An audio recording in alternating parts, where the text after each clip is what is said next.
Romains 10, donc, verset 1. « Frères, le vœu de mon cœur et ma prière à Dieu pour eux, c'est qu'ils soient sauvés. » Parle des Juifs. Je leur rends le témoignage qu'ils ont du zèle pour Dieu, mais sans intelligence. Ne connaissant pas la justice de Dieu et cherchant à établir leur propre justice, ne se sont pas soumis à la justice de Dieu. Car Christ est la fin de la loi pour la justification de tous ceux qui croient. En effet, Moïse définit ainsi la justice qui vient de la loi. L'homme qui mettra ces choses en pratique vivra par elles. Et voici comment parle la justice qui vient de la foi. Ne dis pas en ton cœur, qui montera au ciel, c'est en faire descendre Christ, ou qui descendra dans l'abîme, c'est faire remonter Christ d'entre les morts. Que dit-elle donc? La parole est près de toi, dans ta bouche et dans ton cœur. Or c'est la parole de la foi que nous prêchons. Si tu confesses de ta bouche le Seigneur Jésus, et si tu crois dans ton cœur que Dieu l'a ressuscité des morts, tu seras sauvé. Car c'est en croyant du cœur qu'on parvient à la justice, et c'est en confessant de la bouche qu'on parvient au salut, selon ce que dit l'Écriture. Quiconque croit en lui ne sera point confus. Il n'y a aucune différence en effet entre le juif et le grec, puisqu'ils ont tous un même Seigneur qui est riche pour tous ceux qui l'invoquent. Car quiconque invoquera le nom du Seigneur sera sauvé. Comment donc invoqueront-ils celui en qui ils n'ont pas cru? Et comment croiront-ils en celui dont ils n'ont pas entendu parler? Et comment en entendront-ils parler s'il n'y a personne qui prêche? Et comment y aura-t-il des prédicateurs s'ils ne sont pas envoyés? Selon qu'il écrit qu'ils sont beaux les pieds de ceux qui annoncent la paix, de ceux qui annoncent de bonnes nouvelles. Mais tous n'ont pas obéi à la bonne nouvelle. Aussi Ésaïe dit-il, Seigneur, qui a cru à notre prédication? Ainsi, la foi vient de ce qu'on entend, et ce qu'on entend vient de la parole de Christ. Mais je dis, n'ont-ils pas entendu? Au contraire, leur voix est allée par toute la terre, et leur parole jusqu'aux extrémités du monde. Et je dis, Israël ne l'a-t-il pas su? Moïse le premier dit, j'exciterai votre jalousie par ce qui n'est point une nation, je provoquerai votre colère par une nation sans intelligence. Et Ésaïe pousse la hardiesse jusqu'à dire, j'ai été trouvé par ceux qui ne me cherchaient pas, je me suis manifesté à ceux qui ne demandaient pas. Et au sujet d'Israël dit, j'ai tendu mes mains tout le jour vers un peuple rebelle et contredisant. Et on va s'arrêter là, c'est pas jusqu'au verset 32, c'est le verset 21. Donc, jusqu'à présent, l'apôtre Paul a développé la justification par la foi, par contraste avec ces juifs qui veulent absolument être sauvés par la loi, faire des choses pour être sauvés, un peu la religion d'aujourd'hui. Mais non, on ne peut rien faire pour être sauvé, c'est pas parce que vous êtes bon, c'est pas parce que vous faites de bonnes œuvres, c'est pas parce que vous donnez de l'argent que vous allez être sauvé. Il faut d'abord accepter Jésus-Christ dans sa vie. Et il va le développer un peu dans ce chapitre. Et on avait vu aussi la dernière fois qu'il faut malgré tout accepter la souveraineté de Dieu. Et si Dieu a choisi que le salut se fait comme cela, c'est pas moi qui vais monter au ciel et dire à Dieu, écoute, je te propose de faire autrement. Ça ne marchera pas, de toute façon, il ne vous écoutera pas. Il a décidé de toute éternité comment les choses doivent se faire. Et il va montrer à présent aux Juifs ce qui les bloque en fait par rapport à leur salut. Pourquoi ils n'arrivent pas à aller plus loin que cela. Et d'abord, il va faire un bilan un peu sévère de leur état, il va leur montrer leurs erreurs, et il va présenter le seul moyen de salut, c'est évidemment l'évangile de Jésus-Christ qu'il faut croire et accepter dans sa vie. Donc il va commencer les versets 1 à 8 en parlant de cet évangile qui est le seul moyen pour être sauvé. Et il va d'abord reconnaître que les Juifs sont zélés. Il ne faut pas dire le contraire, ils sont zélés, ils font beaucoup de choses pour Dieu, entre guillemets, mais le font avec un mauvais zèle en fait. Comme quoi on peut faire beaucoup de choses pour Dieu, entre guillemets, rappelez-vous Paul, mais pas bien le faire. Alors comprenons aussi que ces Juifs détestaient absolument l'enseignement de l'apôtre Paul, puisqu'il écartait du judaïsme tous les gens, évidemment. Ils le considéraient comme un traître, un ennemi d'Israël, lui qui est un ancien pharisien. Comment il pouvait parler de cette manière-là? Mais Paul dit à ses frères, pas parce qu'on le détestait qu'il ne les aimait pas. Ses frères, son vœu, sa prière la plus chère, c'est que les Juifs soient sauvés. Je me souviens, la semaine dernière, il disait « Je suis prêt même à lâcher Christ juste parce que je vous aime tellement. » Alors, il ne le fera pas, évidemment, mais c'est dire l'amour qu'il avait pour son peuple. Est-ce qu'on a un tel amour pour notre peuple français, par exemple? Je ne sais pas. Mais rappelle que ce zèle de la part des Juifs est mauvais. On appelait souvent Israël le peuple ivre de Dieu. Vous voyez l'idée, ivre de Dieu, c'est-à-dire ils essaient de tout faire vraiment pour leur Dieu, mais le problème c'est que c'était pas ça que Dieu demandait. Il ne voulait pas des sacrifices à droite et à gauche, ce qu'il voulait c'est qu'on on accepte son Fils, Jésus-Christ. Hein. Alors Paul ne les condamne pas comme des impies ou des irreligieux, hein, mais parce qu'ils ont du zèle pour Dieu. Mais le problème, c'est que ce zèle se manifeste dans des observations strictes, des rites, des cérémonies, des choses qu'ils ont rajoutées eux-mêmes, les Juifs plus tard, qui n'a rien à voir en fait avec ce que le Seigneur demande. Et donc c'est un zèle, comme il dit, sans intelligence. Le mot grec dit sans connaissance précise ou sans connaissance correcte. On fait des choses, mais on n'est pas sûr à 100% que c'est ce que Dieu veut. Enfin, eux se persuadaient que c'était bon, mais ce n'est pas forcément ce que Dieu voulait. Hein. Donc, ces Juifs essaient de faire un maximum de choses pour essayer de gagner la faveur de Dieu. Hein. S'ils pouvaient donner un chèque pour être sauvés, ils le feraient. S'ils ne l'ont pas fait, bon, ça on le faisait dans l'Église catholique. Et donc, c'est à force de leurs propres efforts, à force de leur qualité, à force de leurs œuvres, qu'ils essayaient tout doucement de grimper au ciel. Mais ce n'est pas comme ça que ça marche. Le problème, c'est qu'il y a une espèce de paradoxe, c'est qu'ils essaient de chercher le salut par leur bonne vie, soi-disant, mais en même temps, ils refusaient de se soumettre à Dieu. Paradoxe souvent des religieux, en fait.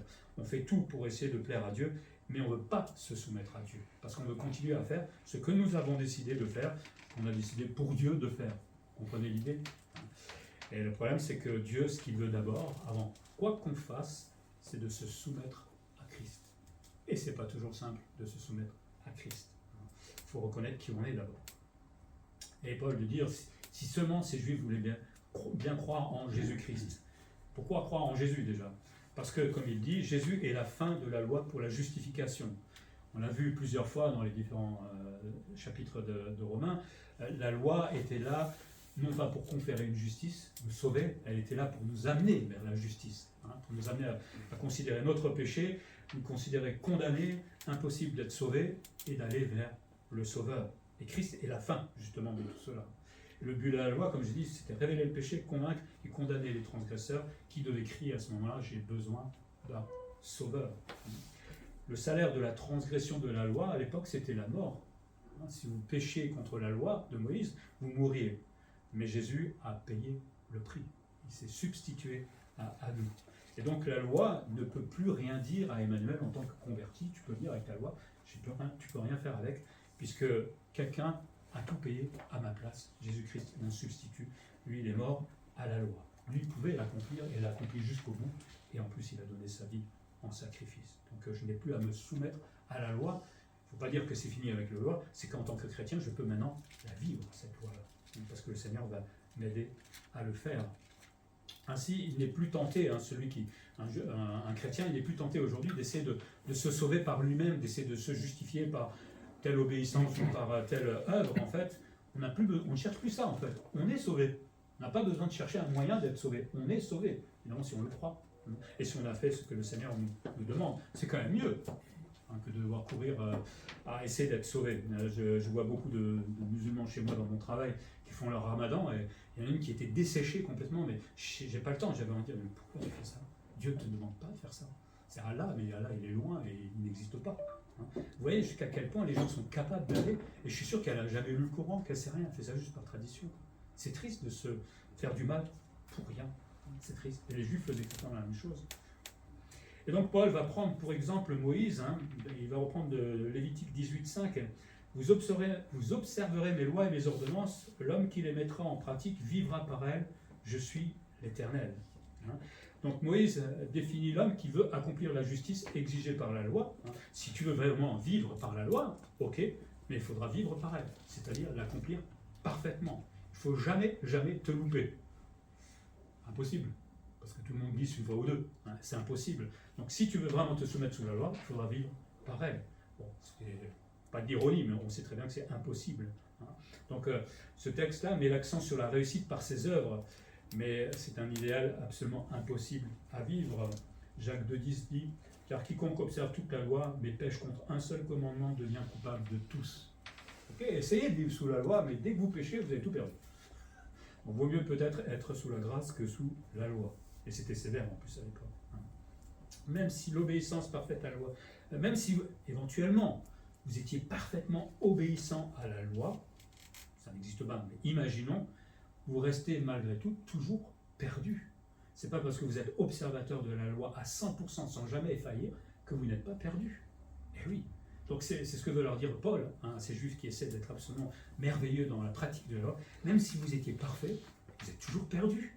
Parce qu'il faut que quelqu'un paye, hein, pour les péchés. Et vous ne pouvez pas le faire, parce que vous n'êtes pas parfait. Il a fallu que Jésus le fasse. Donc ça ne sert à rien de courir après la loi. Bon, c'est bien de le faire correctement, hein, évidemment, mais ce n'est pas ça qui va vous sauver. Il n'y a aucune solution dans la loi pour être sauvé. Aussi, tout espoir d'être justifié par la loi, c'est une vraie utopie devant Dieu. C'est impossible. Et c'est ce qu'il essaie de faire comprendre à ces juifs qui l'aiment. C'est bien, vous êtes zélés, vous faites un maximum, mais vous pourrez faire le maximum de votre vie. Vous ne pouvez pas être sauvé parce que vous êtes perdu et vous devez accepter celui qui a remplacé, qui a pris vos péchés, Jésus-Christ, sur la croix. Donc il faut accepter la grâce, tout simplement. C'est merveilleux parce que l'épître aux Romains, on rentre de plus en plus précisément en fait de ce qu'était la loi, la relation de la loi avec l'homme, mais aussi la relation par rapport à la grâce. C'est une épître extraordinaire.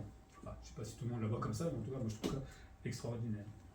Et les versets 6 à 8, il va faire une espèce de différence entre le langage de la loi et de la foi, et il va citer deux versets de l'Ancien Testament. D'abord, Deutéronome 30, 10, il est dit « Lorsque tu obéiras à la voix de l'Éternel, ton Dieu, en observant ses commandements et ses ordres écrits dans ce livre de la loi, lorsque tu reviendras à l'Éternel, ton Dieu, de tout ton cœur et de toute ton âme. » Il va continuer jusqu'au verset 12 et 14, il est dit « Il n'est pas dans le ciel pour que tu dises « Qui montera pour nous au ciel et nous l'ira chercher ? Qui nous le fera entendre afin que nous le mettions en pratique ? Il n'est pas de l'autre côté de la mer pour que tu dises « Qui passera pour nous de l'autre côté de la mer ? Et nous l'ira chercher, qui nous le fera entendre afin que nous le mettions en pratique. C'est une chose au contraire qui est tout près de toi, dans ta bouche et dans ton cœur, afin que tu les mettes en pratique. » Donc Paul va utiliser ce texte assez librement, tout ça pour dire, alors il faut remettre ça dans le cadre du contexte de la citation, hein. C'est un discours de la part de Moïse qui était fait à la génération des Juifs qui allaient rentrer dans la terre promise, hein. Donc c'était fini le désert, et ils allaient rentrer, et là, le Seigneur donnait ses ordres, il fallait lui obéir. Mais eux cherchaient le message quelque part, ils ne comprenaient pas bien. Et donc, Paul va évoquer là les relations que Israël avait avec Dieu. En gros, il disait, si Dieu va te bénir, si tu obéis. Si tu désobéis, tu seras puni. Truc classique dans l'Ancien Testament. Et si tu désobéis éventuellement, et si tu te repens, eh bien, le Seigneur te bénira, et comme il dit, il mettra Israël de nouveau en première place parmi les nations. Il faut voir, hein, si on connaît un peu l'histoire d'Israël, ils ont souvent désobéi, et souvent été mis au rébut, encore la dernière guerre mondiale, hélas, hein, mais ça s'est déjà passé bien avant. Pourquoi ? Parce qu'ils ont désobéi à Dieu. Le message, donc, ce message, obéi pour être béni, il était près d'eux, il était dans leur bouche, hein, au travers de ce que disait Moïse. Et donc, comme il avait à côté d'eux, ils pouvaient y obéir par la foi et avec le cœur. Et comme disait Paul, en reprenant ce que disait Moïse, il n'y a pas besoin d'aller monter au ciel ou de traverser la mer pour essayer d'entendre le message qu'il faut faire, enfin, ce qu'il faut faire absolument. C'est tout près, il n'y a pas à chercher plus loin. Dieu a donné ses ordres dans Deutéronome avec Moïse, donc il y a juste à lui obéir, c'est tout ce que le Seigneur demande. Le religieux, lui, va toujours essayer de chercher quelque part un peu plus loin pour se fabriquer en fait son Dieu, pour fabriquer sa religion. Mais non, le message était là, clair, juste à côté de toi. Et donc Paul va appliquer ces versets à l'évangile. Hein, il fait une espèce d'application de Moïse à l'évangile. Et il parle de ce langage de la foi parce qu'on ne demande pas à l'homme de monter au ciel pour faire descendre Christ. Jamais. De toute façon, vous pouvez toujours essayer. Il est déjà descendu, puisqu'il a été incarné. Ce n'est pas la peine de monter au ciel pour aller le chercher et essayer d'écouter son message sur la terre. Pas besoin de chercher aussi Jésus parmi les morts. Je ne sais pas si vous avez remarqué tout à l'heure dans la lecture de Romains, dans Deutéronome 30, 13, il est dit qui passera pour nous de l'autre côté de la mer. Et Paul, quand il va reprendre la citation, il va dire Paul va remplacer par l'abîme, qui va le chercher dans l'abîme, en parlant de Christ. On ne va pas aller chercher Christ ni dans le ciel, ni dans l'abîme, c'est-à-dire dans la mort, au moment où il a été crucifié, parce que Christ, il est ressuscité. Donc ce n'est pas la peine d'aller le chercher aussi là. C'est impossible à faire. Et c'est surtout inutile. Jésus est déjà ressuscité. Il est descendu sur la terre et il est ressuscité. Il est remonté au ciel. Donc, nul besoin de faire tout cela. Et de toute façon, c'était impossible parce que ce que voulait dire par là, le Paul, tout simplement, c'est que le message, autrefois, le message de Dieu pour Israël, ce même message aujourd'hui, la bonne nouvelle, est tout près de nous, est tout près de ces Juifs au moment de l'époque de Paul. Il est près des lecteurs, il est à disposition des Juifs. C'est la bonne nouvelle de la grâce. Donc n'allez pas chercher, essayer de faire des miracles pour trouver le message de Dieu. Il est là, juste à côté de vous. C'est ça que voulait dire, tout simplement, Paul. Et il va dire, mais que demande ce message donc de l'Évangile?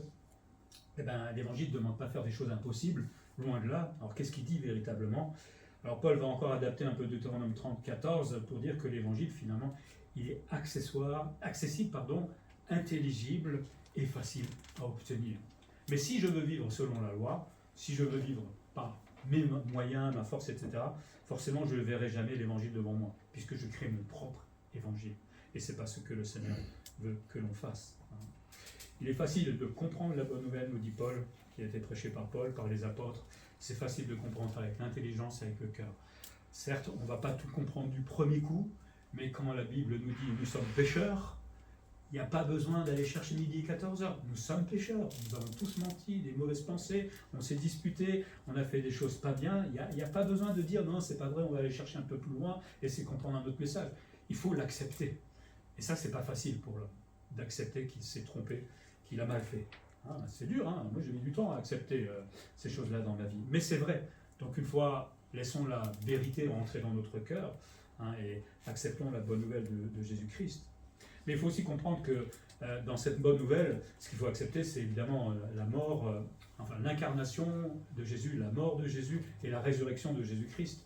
Et ça, c'est le pilier de notre foi et de notre salut. Mais ça, pour le juif, comme ils n'acceptaient pas Jésus comme le Messie, ils ne pouvaient pas accepter qu'il s'est incarné et qu'il est ressuscité. Et c'est ça, finalement, qui les bloquait. L'idée, Paul cherchait les bloqueurs par rapport au peuple juif. Eh bien, ils n'acceptaient pas tout simplement que Jésus est descendu, il est mort pour nous et il est ressuscité. Eux vont continuer à vivre par la loi en faisant des œuvres, mais ils ne seront jamais, hélas, sauvés. Ça doit être terrible pour un juif qui a passé toute sa vie à essayer de faire au maximum et de finalement se retrouver en enfer. Pour un Dieu, mais qu'il avait mal compris. Et ce n'est pas faute qu'il n'y ait pas des gens qui ne vont pas les évangéliser aujourd'hui. Donc, Paul veut dire dans cette première partie que le juif devait utiliser tout le zèle, tout l'effort qu'il mettait à essayer d'appliquer la loi, mais tout l'effort à croire tout simplement en Jésus-Christ. Il y a des preuves, c'est là, donc le message est près de toi, il n'y a pas besoin d'aller chercher plus loin. Crois que Jésus a été incarné, qu'il est mort et qu'il est ressuscité pour toi. Puis, dans un deuxième temps, il va parler de l'évangile et de son contenu et son public aussi, parce que l'évangile cherche un public, évidemment. Et comme j'ai dit, il faut accepter deux vérités pour obtenir le salut, que Jésus soit incarné, qui est ce fameux bébé qui est venu, qu'on appelle Emmanuel, qui a grandi et qui finalement a donné sa vie pour nous. Incarnation, et vous le savez que le Messie devait venir à Bethléem, ils l'ont entendu, c'est pas pour ça qu'ils l'ont accepté. Ils savaient que ce Jésus serait le Seigneur vivant et glorieux, et quand on dit de Jésus qu'il est Seigneur, ça veut dire aussi qu'il est l'Éternel, l'Éternel de l'Ancien Testament. Donc on le magnifie, Jésus-Christ, on dit qu'il est Dieu. Et quand je crois qu'il s'est incarné, je crois aussi que c'était vraiment Dieu qui est venu sur la terre. Il faut aussi croire dans la résurrection, qui prouve que Jésus a achevé l'œuvre de Dieu. C'est la fin de la loi, comme on a vu tout à l'heure. Il a satisfait à son Père. Le Père était fâché contre l'homme pécheur, et il fallait un sacrifice parfait, et Jésus l'a fait, et donc l'a apaisé, satisfait, pour que nous puissions nous être ensuite sauvés. Ainsi, la foi qui sauve, ça consiste à s'approprier personnellement d'abord la personne de Jésus-Christ, mais aussi son œuvre pour moi. J'accepte l'ensemble, pas qu'une partie. Paul veut dire, il faut le croire avec le cœur et confesser de sa bouche. Alors, il faut croire avec le cœur, ça signifie qu'il faut le croire avec notre intelligence, avec nos sentiments, avec notre volonté. Il faut comprendre d'abord ce que la bonne nouvelle nous dit, mais après il faut avoir des sentiments, dans le sens, si la bonne nouvelle me dit que je suis pécheur, mes sentiments vont se mettre en marche et je vais devoir reconnaître et pleurer sur mon péché et mon incapacité à me sauver moi-même. Puis la volonté, c'est dans le sens où maintenant, je crois, mais je me mets aussi en marche. Je ne fais pas que croire, il y a beaucoup de gens qui croient en Dieu, c'est pas pour ça qu'ils obéissent à Dieu et ne sont pas sauvés pour autant. C'est celui qui obéit à ce qu'il croit qui va être sauvé, parce qu'il va se passer quelque chose forcément dans sa vie. C'est en croyant du cœur qu'on parvient à la justice, et c'est le seul moyen, nous dit Paul, d'être justifié. Confesser que Dieu a ressuscité Jésus des morts, vous savez, dans 1 Corinthiens 15, c'est la base de notre foi. Paul dira, si Jésus n'était pas ressuscité, ça ne sert à rien de croire. Parce que de toute façon, il n'y aura pas d'avenir pour nous, puisque Jésus est mort, il n'est pas revenu à la vie, et donc il n'y a pas d'avenir pour nous. Mais non, pour nous, c'est le socle de notre foi. C'est en confessant toutes ces vérités publiquement aussi. C'est pas dire juste je crois en Jésus dans mon cœur. À un moment, ça passe souvent au moment du baptême, on va publier, ou au travers du témoignage peut-être, on dit aux autres, je crois toutes ces choses-là. Je le crois vraiment. Et le Seigneur a transformé ma vie. Et c'est comme ça qu'on parvient au salut. Il n'y a pas grand-chose à faire en fait. C'est quand même mieux, je trouve, moi ça paraît simple comme ça, c'est quand même mieux de confesser qui on est, avouer, c'est pas la peine de se le cacher, on sait qui on est, qu'on a mal fait, de demander pardon et d'accepter que quelqu'un a pris ma place, plutôt que passer toute sa vie à devoir marcher des kilomètres avec un sac sur le dos, ou je ne sais pas qu'est-ce qu'on peut inventer comme moyen de se purifier, comme beaucoup de religions le font. C'est tellement plus simple, mais tellement plus compliqué, parce qu'il faut être vrai une fois avec soi-même dans sa vie. C'est pas simple. Quiconque croit en lui ne sera point confus. Paul là va citer Ésaïe 28,16 aussi. Confesser Jésus publiquement pourrait conduire aussi à avoir honte de l'évangile, parce que quand on le dit, on n'ose peut-être pas le dire, on a honte de l'évangile. Mais confesser Jésus ici-bas permet aussi à Jésus, à son tour, nous dit Paul, d'être confessé par lui au ciel. Vous connaissez tous Marc 8,38. Quiconque aura honte de moi et de mes paroles au milieu de cette génération adultère et pécheresse, le Fils de l'homme aura aussi honte de lui quand il viendra dans la gloire de son Père avec les saints anges. Pierre a eu honte à un moment de Jésus-Christ. Bon, ça a été, je pense, le moment de sa nouvelle naissance. Il y a eu un gros travail qui s'est fait. Mais n'ayons pas honte de confesser Jésus-Christ. Alors des fois, c'est vrai qu'on n'ose pas, ou parce qu'il y a trop de monde. Je sais que c'est pas toujours simple, et c'est pas forcément la honte. Moi, des fois, je me dis, c'est que de toute façon, ils n'écouteront pas. Souvent, c'est mieux de parler seul à seul avec quelqu'un qu'un groupe qui est en train de se moquer de vous. Ça marchera pas de toute façon. Mais souvent, dans ce groupe même, ces gens qui se moquaient à ce moment-là avec vous, quand ils viennent vers vous, tout seul, là, d'un coup, il y a un dialogue qui se fait. Mais le problème, c'est toujours le mouvement de foule. Tout le monde fait comme l'autre parce qu'on ne voudrait pas être différent. Mais n'ayons pas honte de confesser Jésus-Christ. Et le mot quiconque, et Paul fait exprès, met l'accent que c'est sur le fait d'être un juif ou un païen. Et quiconque peut être sauvé. Donc ça veut dire que tant juif, tant païen, on peut être sauvé. C'est pas parce que là, il est en train de reprendre les juifs, leur fait un peu la leçon avec leur loi. Mais le juif doit tout simplement quitter la loi et accepter tout simplement la grâce. Et c'est pas compliqué. Le salut aussi, dit Paul, ne fait pas de différence entre les nationalités, heureusement, surtout pas entre juifs et grecs, parce que Romains 3 à 23 nous rappelle qu'il n'y a pas de différence entre nationalités. Nous sommes tous perdus. Je suis français, si j'ai pas Christ, je suis perdu. Je suis du Brésil, je suis perdu. Je suis de l'Ouganda, je suis perdu. C'est pas la nationalité qui fait qu'on est sauvé ou pas. Donc juifs, grecs, dans tous les cas, s'ils n'avaient pas Christ, ils étaient perdus. Et Paul dit en même temps, par contraste, qu'il n'y a pas de différence entre juifs et grecs ou païens pour recevoir le salut. Ça se fait de la même manière. C'est pas ma nationalité qui va dire qu'il faut que je fasse comme ça ou comme ça. On doit tous se repentir et accepter Jésus-Christ comme notre sauveur. C'est formidable. Quelque part, là, on essaie de mettre des frontières un peu partout et à se battre et à tuer pour des frontières. Dans le salut, toutes ces frontières, elles éclatent en fait. On est tous pareils. Ce serait chouette s'il n'y avait plus de frontières sur ce monde. Poutine, il aurait du mal. Il ne pourrait plus faire la guerre. Donc le salut a un caractère universel.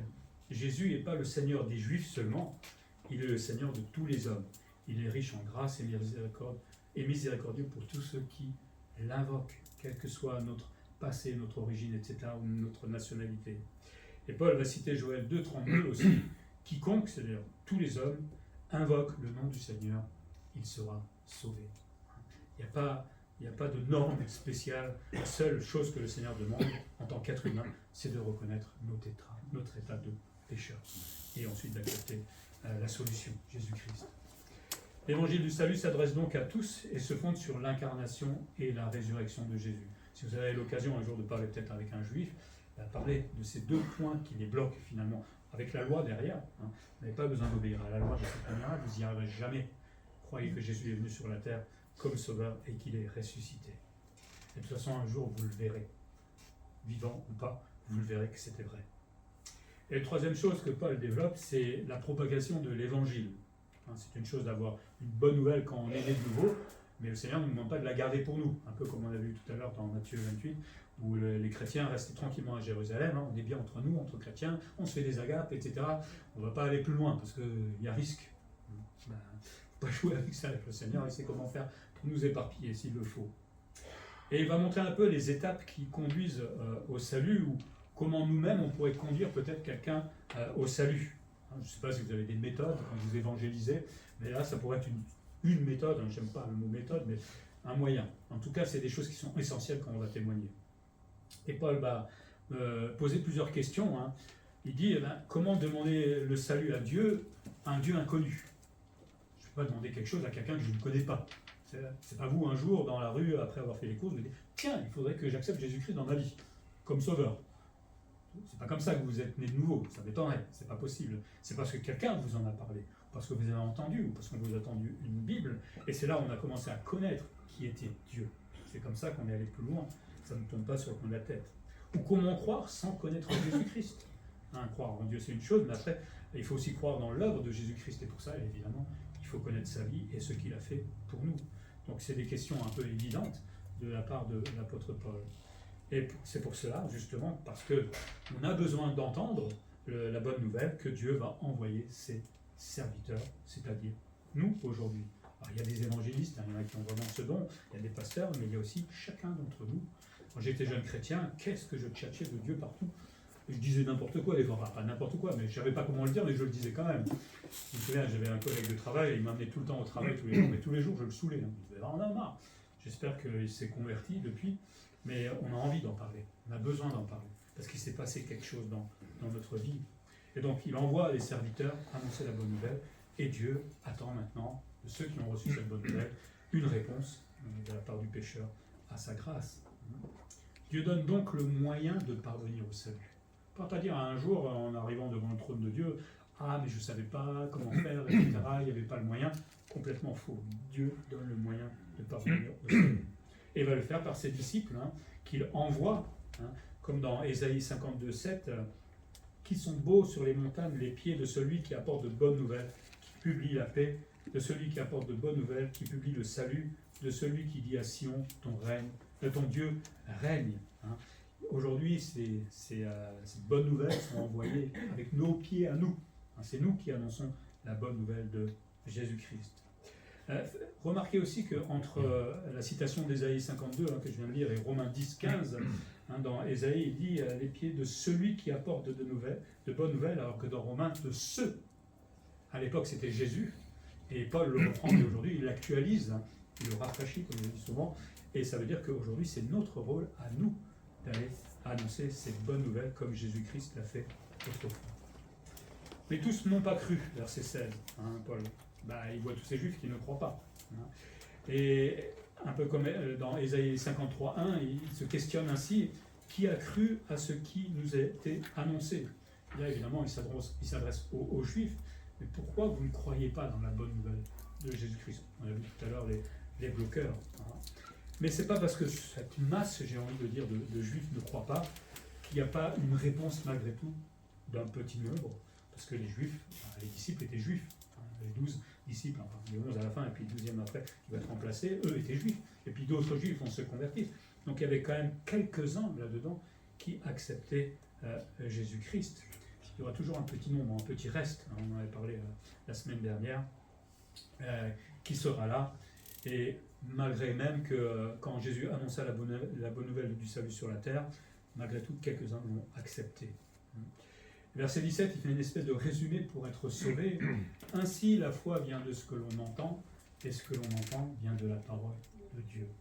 Pour conduire quelqu'un à Christ, il y a mon témoignage, c'est une chose.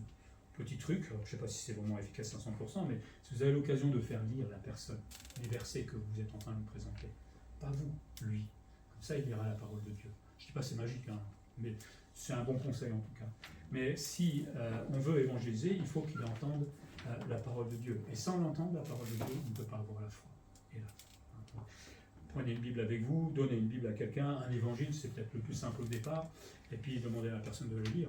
Et c'est comme cela que la foi vient. Moi, j'étais un grand philosophe autrefois qui, la Bible, j'y croyais pas, je voulais la détruire. J'ai même commencé à écrire un bouquin contre la Bible, parce que c'était du grand n'importe quoi pour moi.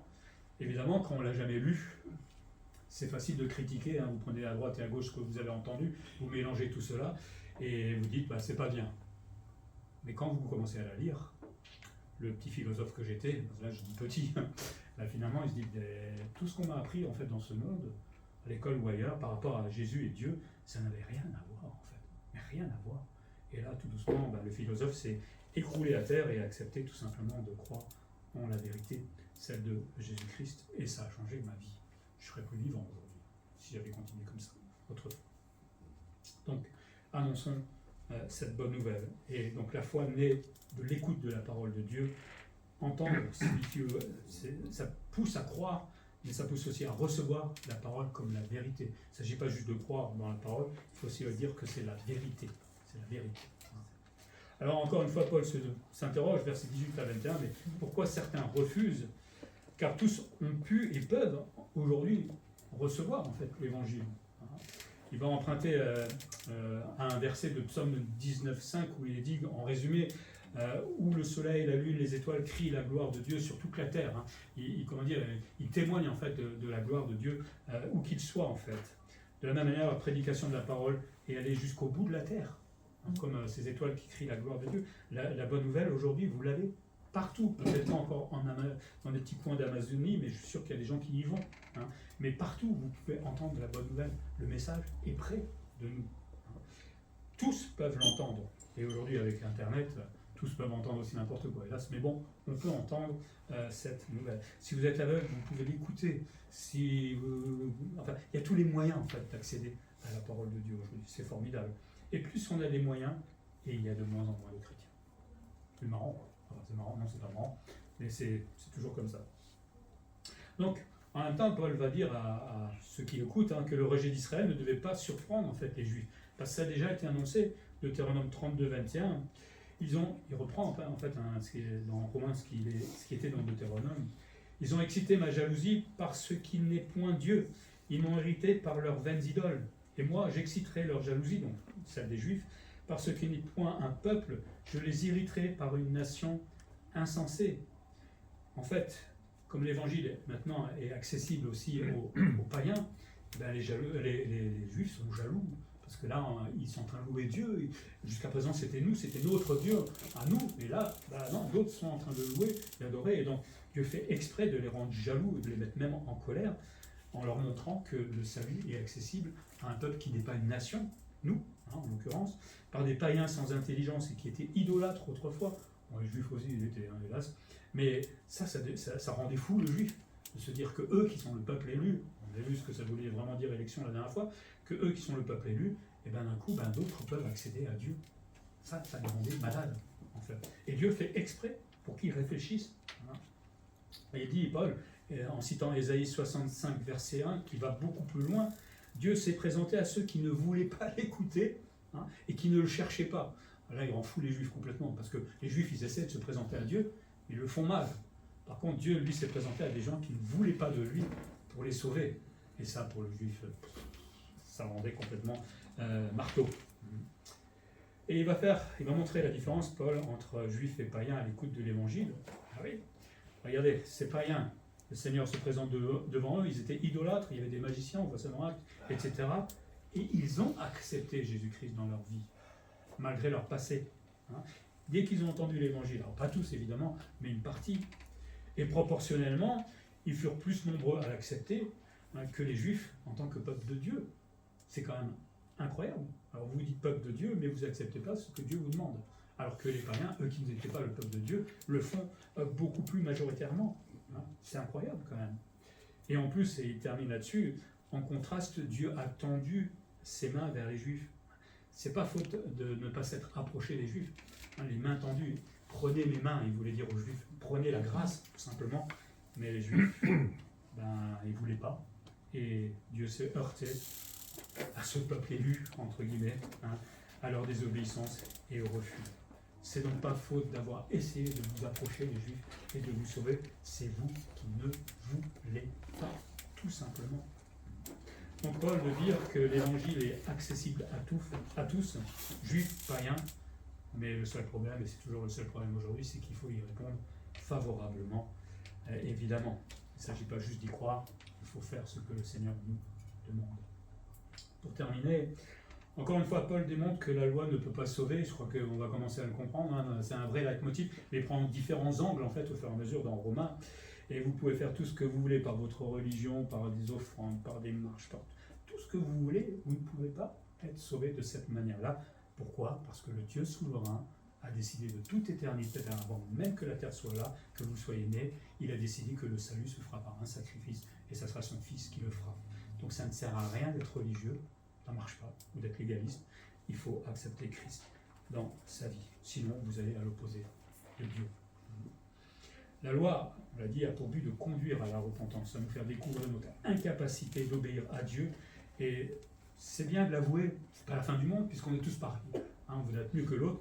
Mais non, on est tous comme cela, on est tous incapables de le faire.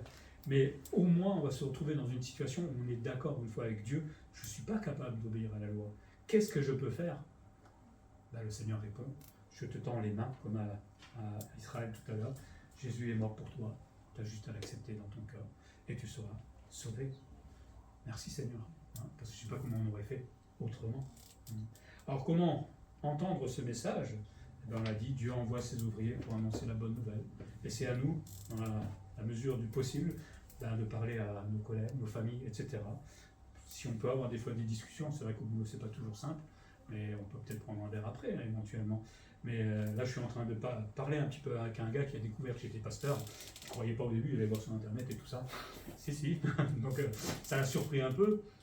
Je ne mélange pas les deux, hein. Je ne suis pas là pour faire du prosélytisme, mais tout doucement, il commence à me poser des questions. Je suis content. Donc, je prie un peu pour lui, et qui sait, au fur et à mesure, je n'en sais rien, mais au moins, maintenant, il y a l'évangile devant lui. Il voulait lire la Bible depuis longtemps, il m'a dit. Donc, j'ai dit, il est là, il n'y a pas de problème, il est là. Donc vous voyez, Dieu permet quand même des fois des ouvertures. À nous prier aussi pour que cela arrive. Donc Dieu envoie ses ouvriers pour annoncer l'évangile, à nous de ne pas être trop timides non plus pour l'annoncer. Et soyons ces messagers de bonnes nouvelles, parce qu'il y a une bonne nouvelle au bout. Hein. Le monde attend des bonnes nouvelles comme le loto et d'autres choses, ça c'est pas vraiment des bonnes nouvelles. C'est bien pour un temps, mais après, c'est pas éternel comme bonne nouvelle. La nôtre, elle est éternelle. Et que le Seigneur nous ouvre tout simplement des portes. On va prier. Seigneur, merci pour ta parole et tout particulièrement l'Épître aux Romains qui montre bien que, à l'instar des Juifs, la religion, nos efforts, obéir à la loi, enfin essayer de créer son propre Dieu par soi-même, et bien finalement ça n'apporte rien, ça ne peut conduire à la mort, et finalement à la mort éternelle, Seigneur, et c'est bien triste que tellement de gens aujourd'hui essaient de se sauver par eux-mêmes, alors que la solution, elle est là, toute proche, Jésus-Christ, mort pour mes péchés. Seigneur, je prie pour que ces Juifs aujourd'hui, de notre époque, puissent entendre cette bonne nouvelle. C'est que beaucoup ont un cœur pour les Juifs et annoncent l'évangile à ces Juifs et qu'ils puissent avoir des ouvertures. Mais nous voulons aussi nous tourner vers les autres, Seigneur, le reste du monde qui a besoin aussi d'être sauvé. Et là, tu nous dis que c'est nous qui avons des pieds, qui devraient être zélés, Seigneur, pour annoncer de bonnes nouvelles. Alors, comme je l'ai dit tout à l'heure, Seigneur, ouvre-nous des opportunités, donne-nous des opportunités, permettre que nous puissions parler à des musulmans, à des juifs, à un Français, à n'importe qui, Seigneur, mais que nous puissions tout simplement partager la bonne nouvelle de Jésus-Christ. Et tout cela pour ta gloire, Seigneur.